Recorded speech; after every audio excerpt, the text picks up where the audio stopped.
All right, we are live.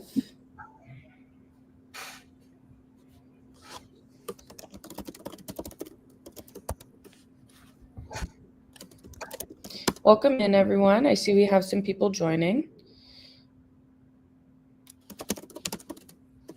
We will go ahead and start at the 2-minute mark, so I'll just wait another minute, wait for people to join.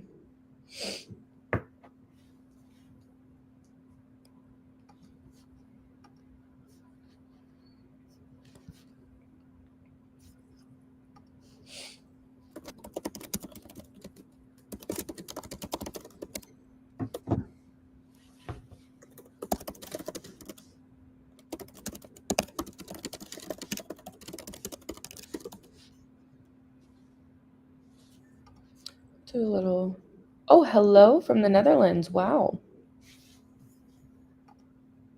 That's awesome. Let's do a little icebreaker. Are you pro breakfast or do you skip breakfast? This is quite the debate within the nutritional space. I think everyone can talk in the comments, but I myself am very pro breakfast. Breakfast all day, says Joe. I agree. I don't understand how people function without breakfast. Okay, both of our speakers are pro breakfast. Good to know. Your panel is in agreement about that. All right, let's go ahead and get started. All right. Hello, everyone. Thank you so much for joining. I see we still have people joining in. So just join in. We'll just go ahead and get started anyway for the sake of time. So today we have a great webinar planned for you guys. Network Migration Playbook from Prep to Cut Over. So my name is Nicole Gawash. I'm the Senior Product Marketing Manager here at DigitalOcean. I'll be helping out with this webinar today, but your two speakers, your panelist speakers, are both Senior Solution Architects at DigitalOcean. So we have Joe Keegan, and then we have Akshit. If you guys want to introduce yourselves or say anything, I think I'll hand it off to you, Joe, to start. Sounds great. Yeah. Hello, everyone. My name is Joe Keegan. I'm recently joined DigitalOcean as part of the Migration Services Program. I come to DigitalOcean from VMware, where I worked at VMware for about half a decade, working with SaaS service teams at VMware to adopt cloud-native architectures, improve their SaaS services running on public cloud, and now I'm here at DigitalOcean helping our customers as well. Akshit? Hi, everyone. Very nice meeting you all. My name is Akshat. I'm again a Senior Solutions Architect at DigitalOcean. Been around 3 years here. Prior to DigitalOcean, I was working for Google Cloud, around 11 years of total experience, and I handled most of the APAC customers and the APAC market in DigitalOcean. Hope we'll have a good discussion today. Sounds good. All right, and great. So we're going to start off just covering what we're going to cover today. So we're here to talk about networking and network migration. The goal of this webinar is to ensure those that are thinking or interested in DigitalOcean understand how our networking offer works and give you the tools to compare it to what you're running in your current cloud provider so you can understand what the migration ramifications are. So we're going to start off talking about why networking matters. We'll go through some network migration challenges, the things we see customers need to think about when they're planning migrations. We'll talk about why we think DigitalOcean is a good place for you to run your application. Then we'll talk about various services and offerings that DigitalOcean have for traffic flows that allow you to sort of compare and understand what is in DigitalOcean versus what you're using in your other cloud providers. Lastly, we'll touch on security and then bring it all together and talk about how to avoid or what migration pitfalls to think about and how you might avoid them. So let's start with why networking matters, right? So when you're running your application, networking is the highway where your users come and talk to your application. When they click on that link, you need to ensure that your network performance is good, the reliability is high, and if you have issues with either of those, then you're going to have poor user experience. So network needs to be top of mind, especially when you're doing migrations. You need to ensure that what your network configurations that you have currently and what you're looking for to mirror in DigitalOcean match and give you the performance and reliability you're looking for. The other thing to keep in mind is cost, right? Like it's very common to think about networking as almost like a public cloud tax, right? Like most cloud providers, they're metering based on the consumed network. Planning that is difficult, and ensuring that you're being efficient in that way can be complicated. So DigitalOcean, I think, takes a little different approach there and can be valuable for companies looking to run their applications on DigitalOcean. So when we talk to customers about networking or migration and on the network side of things, there's a few things that we really try to focus on. So the first thing is trying to ensure they understand what the compatible network configurations are. So if you're using certain load balancers or DNS works in a certain way in your current cloud provider, you need to understand how those work at DigitalOcean so you can plan out that migration, plan out what changes need to happen. Understanding that is key. And then as you plan the migration, in some cases, your migration might be a one and done thing. You might have a small application you're moving, and in that case, you cut over once and you're fine. But for many customers, that's not the case. Many of the customers, you're going to have multiple services. You might have different databases and different microservices that you need to cut over. And planning that can be complicated, especially when you're talking about from a networking point of view, right? Is that if you are planning to cut over, say, a stateless service, but that stateless service talks to another service that is still running in your previous cloud provider that may have a large bandwidth or a high latent or require low latency configuration, then you need to plan those options out ahead of time, right? And so this is ensuring you have the right private network connectivity for to make sure that the workloads that are running in DigitalOcean are able to talk to your old cloud for the migration period, or you might just be migrating some of your workload and still keeping other workloads in the other cloud. So you need to make sure that you have a always on connectivity between those two cloud providers. And we'll talk about what those options are later in the talk. And then planning network flows, right? Like you want to, when you're planning the cutover, you're planning the phases of migration, you want to ensure that you're minimizing the amount of connections, sessions that are between your old cloud and your new cloud, then they meet the latency and reliability requirements. If you've got just if you have, say, like a large database or data connection, you're connecting between one service to another, pulling a lot of data, then maybe something like a site-to-site VPN isn't the right approach. Maybe using a direct connect or a partner interconnect is a better way to provide higher bandwidth and latency, or lower latency. So those are the things that we think about when we're doing migrations, what customers should think about, and we'll talk about some of those options in this talk. So next, I'm going to hand it over to Akshay, who's going to talk about DigitalOcean advantages and why we think DigitalOcean is a good place to run your application. Thank you so much, Joe, for the beautiful introduction. I appreciate it. So yeah, let's talk about the advantages DO has. So when we talk about the DO advantages, one of the key strengths of DigitalOcean lies in its networking simplicity and cost efficiency. We maintain a consistent pricing model, regardless of which data center region you choose. The pricing of networking services or any other product like compute, storage, databases, etc. remains the same. There are no surprise regional markups or hidden charges, making it much easier to predict cost and scale globally with confidence. So it doesn't matter which data center you are using, the cost or the price remains the same. Right? And also, unlike the traditional cloud providers, DigitalOcean offers a generous bandwidth allowance as well, which is pooled across all your droplets within a team, making it very easy and predictable to manage the traffic cost. So how it works is, for example, you have 10 droplets in one team, right? And every droplet comes with a 1 TB bandwidth allotted to it. So you are not charged on individual basis, but you are pooled across 10 droplets into 1 TB, which is 10 TB of pooled bandwidth, which you can use across the team. So it doesn't matter if one of your droplet is consuming more than 1 TB, you will not be charged for it until you are lesser than the 10 TB pool that you have, right? You can always check the pool quota and estimation in the billing section. You can additionally request a CSV file that has the details of your team's bandwidth uses across droplets, load balancers, and even Kubernetes cluster.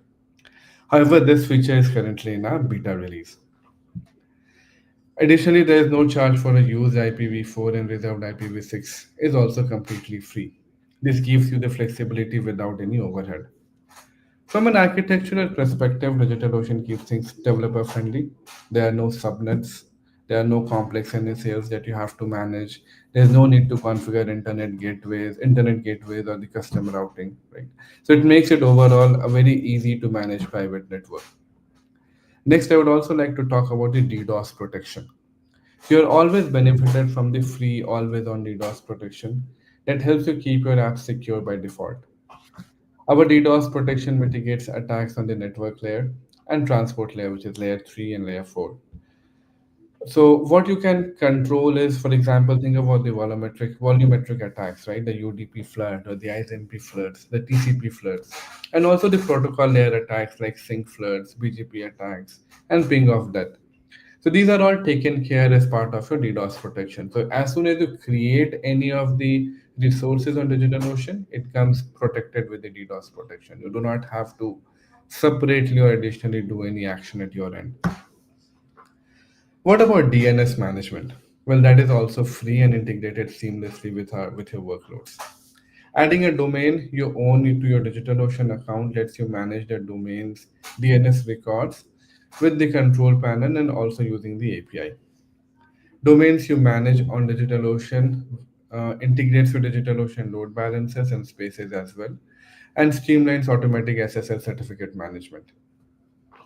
Traffic within the same VPC or between peered VPC in the same data center is also completely free, making the internal traffic service communication highly efficient. And to top it off, let's encrypt integration with load balancer makes SSL certificate provisioning and renewal effortless.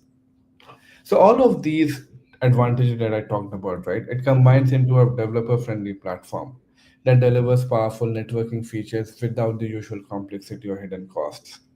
And this is especially for the startups and the teams looking to move faster and simpler setups. So you do not have to get into complex configurations, cost management, etc. So it's very neat and simple, right? And that is where the benefit of features of DigitalOcean are.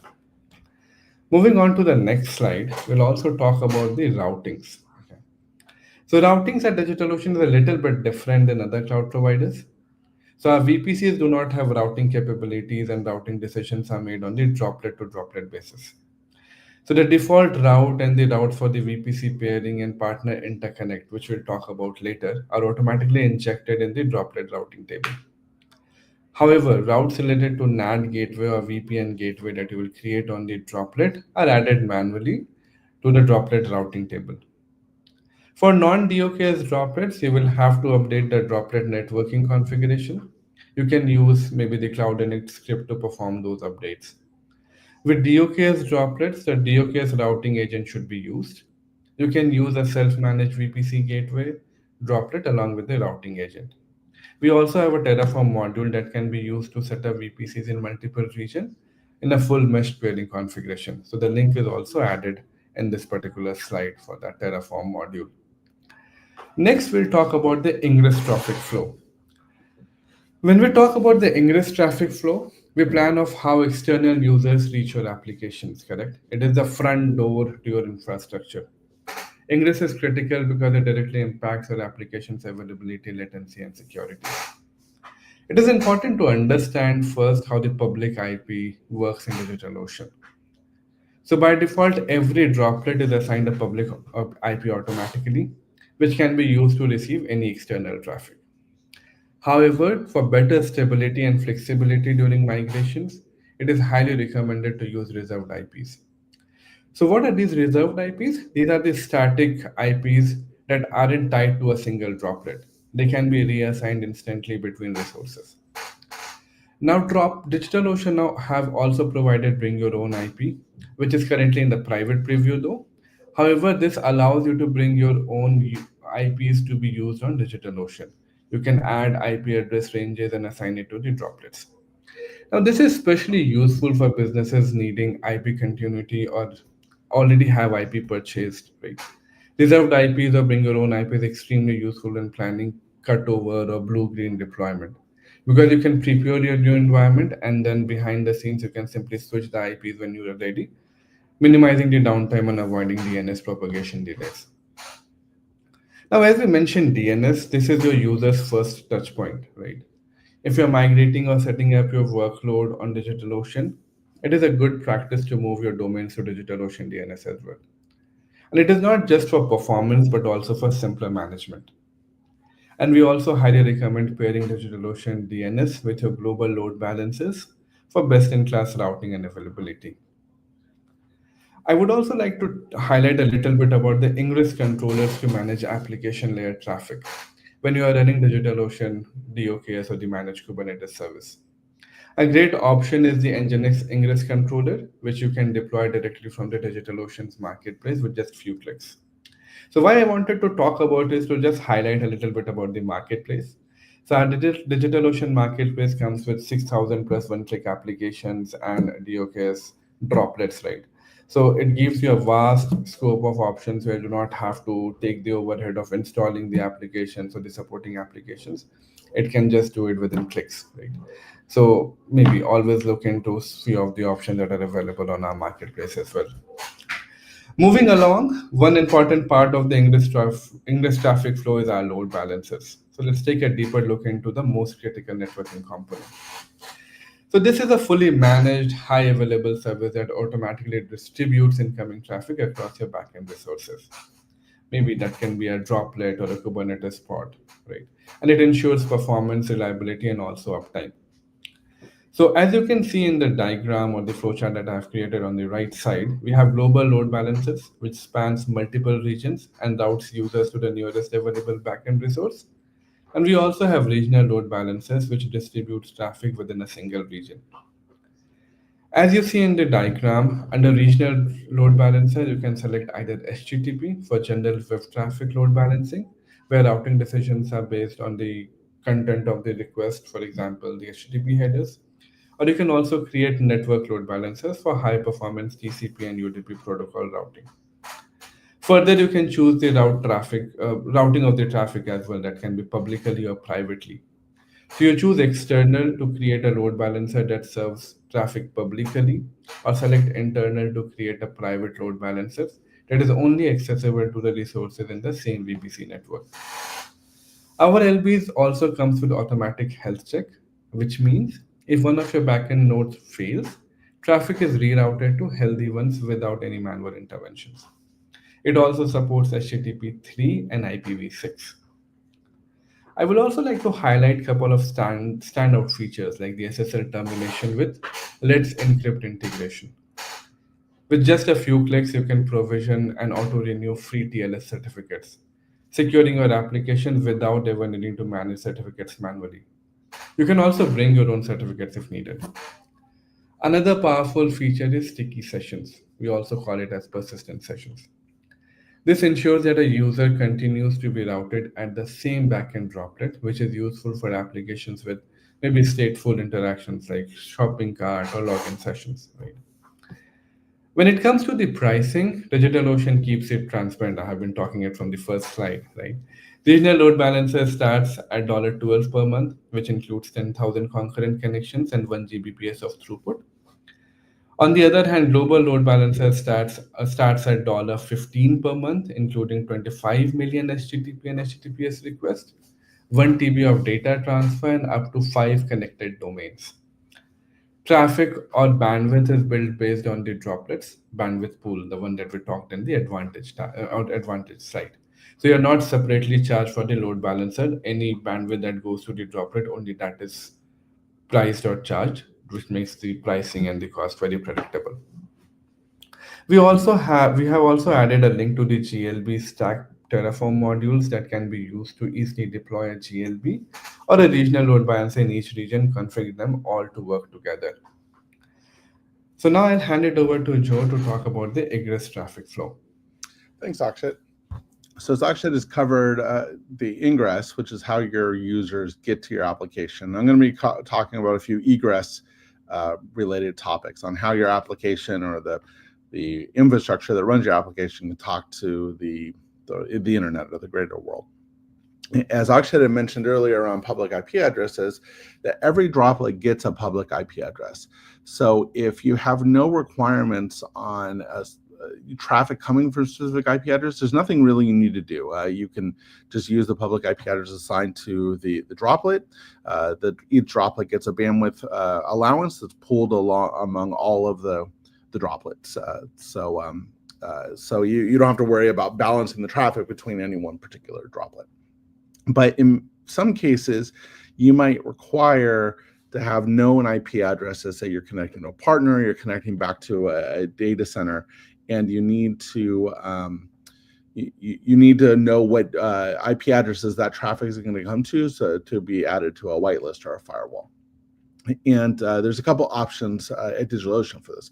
First one is a NAT gateway, and this is a very common option. And in this case, you configure a droplet, just another droplet that is typically configured with a reserved IP address, so that you have this known IP address. You can replace the NAT gateway and continue to have that same known IP address. Or if you're ultimately going to be using a bring your own IP feature, you would be able to assign a IP address from your own range there. And this NAT gateway droplet would then work as the default gateway for the rest of your droplets. As Akshat mentioned, routing in this case is done by a droplet by droplet basis. So you would update the default route within your droplets to point to the private IP address of the NAT gateway droplet. And once you configure this, then any outbound traffic done by your droplets would go through the NAT gateway. It would be getting added into the public IP address that you want the traffic to show up as, and then get out to the internet that way. What you would choose as a NAT gateway depends on the use case of the traffic. If it's just for, say, updates or things that are not very critical, then using a cheaper shared droplet is probably fine, or is likely fine. But if you have mission critical requirements, say you're connecting to an external data partner, or you're doing a tremendous amount of DNS traffic, that kind of stuff, you're doing a lookup for every query, then you'd want to look at using a dedicated CPU droplet just to ensure that the CPU sharing that happens on shared droplets doesn't impact your network traffic. We do have managed NAT gateways on the roadmap, so they're planning to come in the future, which would mean that you would no longer have to deploy a droplet, that you would be able to use a managed NAT gateway. And just to reiterate, you don't have to worry about the bandwidth of this one particular NAT gateway droplet. The bandwidth allowance is pooled across all the droplets. So for every droplet that you've got deployed, it adds to this bandwidth pool, and then that any traffic going through the NAT gateway would take from that pool. So no worry about provisioning a large droplet to get the bandwidth requirements.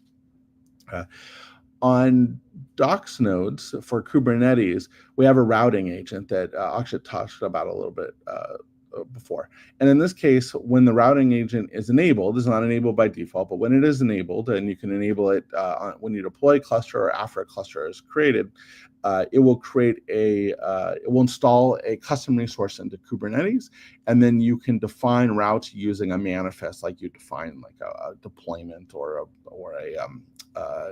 namespace, PVC, that kind of stuff. And the routing agent is a little more sophisticated than what you might get off a regular droplet. It supports equal cost multipathing. This is because you might have many pods on a Docs node, and so you want to ensure that you have the right amount of traffic coming, or you can support from a performance point of view, the traffic coming out of it, and then also supports health checking. So if one of the NAT gateways goes down, it will remove that as a next hop. And this is important to know when I talk about using egress, reserved IP addresses egress, that it's not supported on docks. So this is one of the reasons why we support this more complicated networking on docks for egress traffic. The NAT gateway, we also have a Terraform module that can set up a NAT gateway and then optionally can inject routes into your Docs clusters so that it makes it easy to use infrastructure as code to deploy these things. The other option is to use reserved IP addresses for egress traffic. As I mentioned, every droplet has a public IP address that gets assigned to it already. But if you need it to come from a specific IP address, say a reserved IP address, or you're bringing your own IP address that acts as a reserved IP address, then you also need to update routing on the droplets to use that that public IP address or the reserved IP address. And the reason why is that DigitalOcean, we use this concept of an anchor IP and an anchor gateway. Effectively, there is a private network that's connected to all the droplets that have a gateway IP address where we can layer on network services. And one of those network services we layer on is NAT for these reserved IP addresses. So if you want your droplet to outbound traffic, you don't have to do this for ingress, but if you want outbound traffic to go to to show up as this reserved IP address, you need to update the routes in your droplets, and you can do that again by using something like Cloud.net. If you're using Terraform, just be aware that if you change the Cloud.net, you need to rebuild the droplets. So if you have changes that happen, that can be impactful. You can use something like Ansible or Puppet to configure your droplets if you have a lot of them, or you can just manage it directly by putting these commands in. We always advocate a more infrastructure as code approach, but manuals also support it. And this route is needed on every droplet to allow this outbound traffic via the reserved IP addresses. Docs unfortunately doesn't support this today. So this is if you have this need to have a known IP address for outbound traffic, then you'll need to use the routing agent and NAT gateway with Docs clusters. So that covers both the ingress and the egress things that we think are important to think about when you're doing migrations. Now Akshat is going to go talk about multi-region and multi-cloud connectivity. Akshat, over to you. Thanks, Joe. Sorry, I was on mute. So yes, here we'll focus on VPC peering, a feature that enables private communication between virtual private cloud within the same data center region. The diagram here illustrates exactly how VPC peering works. So there is no need for public IPs, NAT gateways, or VPN tunnels. Transit gateways' responsibility is to enable routing between different VPC networks within and across the data centers. So once peered, droplets and services in one VPC can directly communicate with those in another using their private IP addresses all over DigitalOcean's private backbone network, ensuring both performance and security. So you do not have to worry about the security and the performance. The backbone network takes care of it. So VPC peering is especially useful in microservices-based architecture, multi-region environments, or when managing compliance boundaries between different workloads. It keeps things clean, modular, and secure without adding unnecessary complexity to your network design. So network traffic here is free within VPC network or between peered VPC network in the same data center. However, bandwidth between peered VPC networks in two different data centers costs you only dollar costs you 1 cent per GB. Now let's talk about the inter-cloud connectivity as well. This is basically the partner network connect, a powerful feature designed for the businesses that needs private high performance low latency connectivity between DigitalOcean and other clouds on premises. Whether you are running a hybrid architecture or multi-cloud strategy, this solution makes it seamless to integrate workloads across providers. Partner Network Connect is enabled through Megaport. So you can see in that diagram, I'll explain you a little bit about Megaport. It's a leading network as a service provider. So we use Megaport's global network to privately connect your DigitalOcean infrastructure to other clouds like AWS, Azure, Google Cloud, and many others. This bypassing the public internet entirely. So this enhances your performance, security, and reliability. Partner attachments are built based on the selected maximum bandwidth that you choose on DigitalOcean, and there is no additional cost for data transfer. Megaport also charges for any infrastructure you create on their side of the connection. So the diagram on this slide is a very high level demonstration of how the configuration is done. So I'll explain you a little bit. You create a partner network connect on DigitalOcean under the network tab. You get an ID. Now you create a similar setup on a different cloud provider, name it AWS, Azure, or GCP. There again, you get an ID.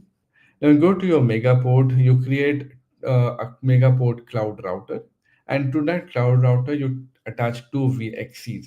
One VXC will talk to DigitalOcean side with the ID that you created, and the other VXC will talk to the different cloud provider on premises, right? That is also merged using the ID. Now these two VXCs connect to the Megaport cloud router, right? So this is a game changer for businesses looking into scaling while maintaining tight control over the network paths. Apart from this, we also support site-to-site VPNs, which are perfect for securely linking your on-premises data centers or branch offices to your DigitalOcean VPCs. You can configure this using open source solutions like OpenSense or StrongSon on a droplet to establish IPsec tunneling. This setup ensures encrypted, persistent tunnel between your private environment and DigitalOcean, right? So if you think Partner Network Connect is slightly additional on the cost, you can always use the site-to-site VPN. So this gives you the flexibility to build truly hybrid and multi-cloud architecture, tailored for your security and performance needs. Joe, back to you to talk about the security part.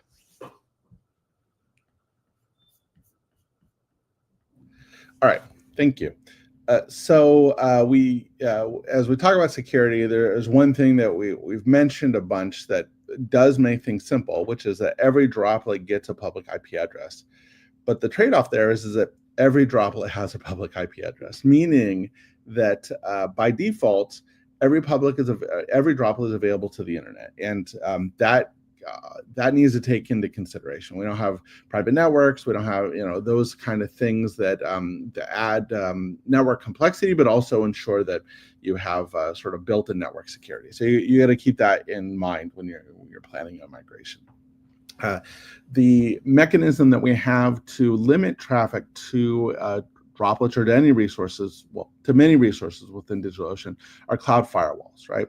And a cloud firewall has two attributes to keep in mind. So like if you think of a cloud attribute as a list of rules, and those list of rules get applied to some set of resources. How those lists of rules get applied to the resources can be done either by tags, and this is what we recommend is that you can say, hey, I want this cloud firewall to be applied to all my web servers or all my app servers or all my management servers, that kind of stuff. And so you'd have a tag that would represent that workload, and then you would when you're creating the cloud firewall, you'd say, like, I want this firewall to apply to this tag, right? You can also specify specific IDs. You can specify specific droplets, specific load balancers, that kind of thing. But we really recommend tags being the right way to go, because then that way, if you add new resources or remove resources, then the tags are the key there, and you don't have to worry about keep updating things.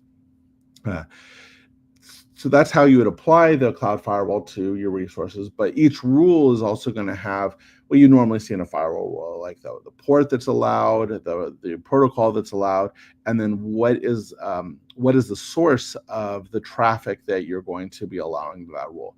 And again, you can use tags, and this is recommended for any traffic that is within DigitalOcean.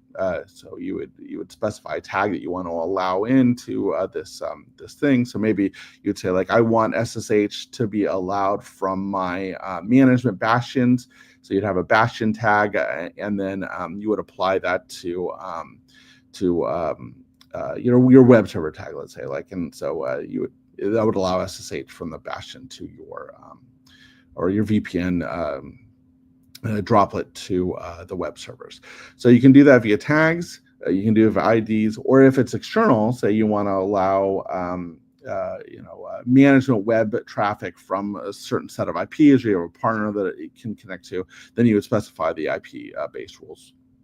And then that would be used for traffic coming in from outside of DigitalOcean.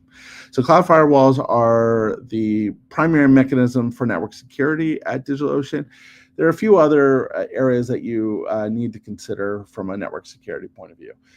So for Docs, which is our DigitalOcean Kubernetes service, we have a control plane firewall that acts different. Is a little different than the cloud firewall, meaning since Docs, the control plane, meaning the Kubernetes IP, isn't a resource that you manage directly, it has a separate mechanism to determine what is allowed to connect to. So if you want to limit it, say, to your VPN IP or IP for your branch office or wherever the management is coming from, you can go ahead and limit that.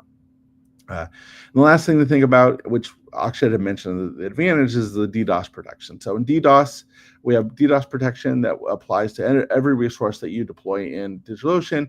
It provides network level protection. Akshay listed all the various things, or some of the things that it protects against, and it's automatically applied with no additional cost for yourself.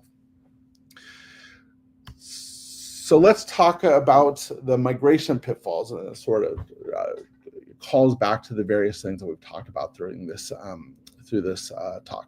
So first thing is to understand compatibility. How does load balancing compare versus one versus the other? How does your security rules compare versus one or the other? Those are the kind of things that you need to think about ahead of time. When you're dealing with Kubernetes, often annotations are made on Kubernetes resources that define networking details. You need to understand the differences between those two, what changes need to happen there. Data gravity is the other thing that you need to keep in mind. I touched on this on when we're talking about migration challenges, is that it's easy to migrate stateless workloads, but when you're dealing with data and connection to that data, that has a lot more requirements around it, right? And so if you have something where you've got a service or you have a database that's still going to be living in your old cloud environment, maybe it's going to migrate, maybe it's going to live there for the foreseeable future, you need to ensure that you have the right connectivity between clouds to support that. And Akshay had mentioned that we support both IPsec VPNs and a partner connect through Megaport. And depending on your needs, one might make more sense than the other. So if you need low latency, high bandwidth, then the partner interconnect is the right way to go. If you need less, if you're okay with more latency, or maybe the bandwidth requirements are not high, then IPsec VPN is going to be the way to go. It's a cost component there, so there's all trade-offs. You'll have to consider that.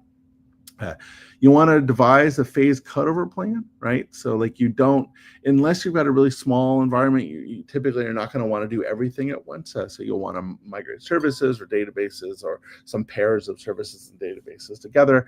You want to plan that out.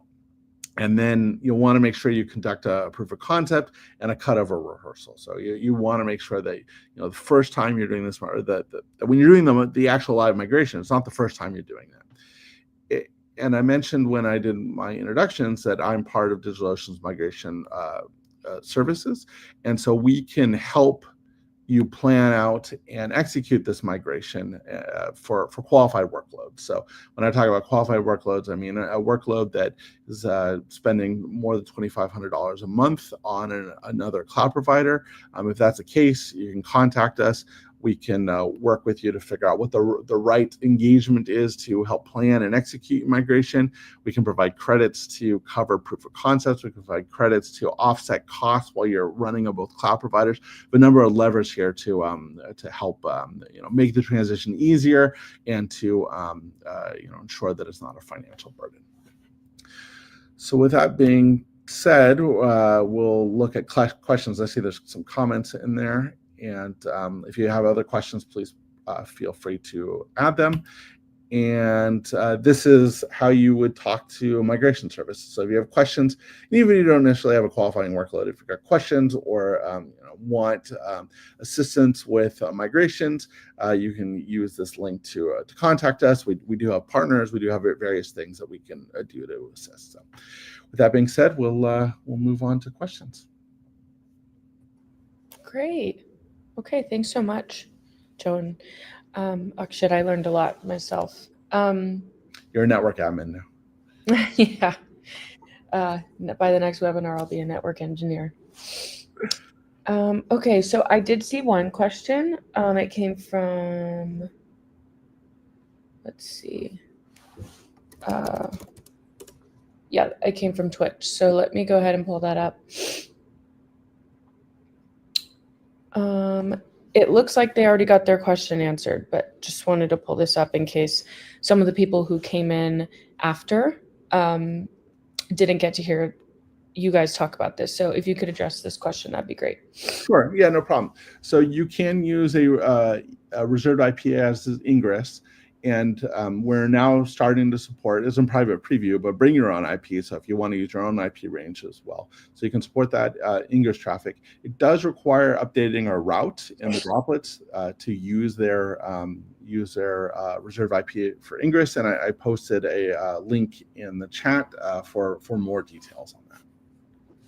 Yeah, let's go. Or like how to do the configuration. Yeah, perfect.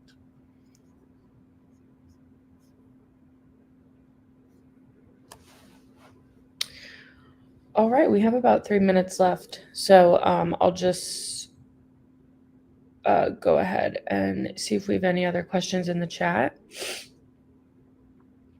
But it looks like we have people from all over the world joining. So thanks so much. And then I just wanted to speak a little bit more about this QR code, this link. So we have some offers currently going. If you are interested in migrating a workload to DigitalOcean, you could perhaps qualify for a free migration. We have more information about that on the link do.co/migrate. If you qualify, we will handle your migration until go live. And then also you will get access to 6 months of Gen AI resources for free. So just wanted to put that out there. And yeah, just scan the QR code. That's probably the easiest way, but we also have that link. All right. If we don't have any questions, then I think we can go ahead and call it a day. Thanks so much, Joe. Thank you so much, Akshay. I appreciate your guys' time. I think that's it. I think we can wrap up. I can leave the slide up for just another minute, but because I see some people are using the QR code. But thank you guys for taking the time for talking to us today. Appreciate it. Yeah, thanks so much. All right, bye-bye. Thanks, everyone. Thanks for joining. Have a good day. Bye-bye.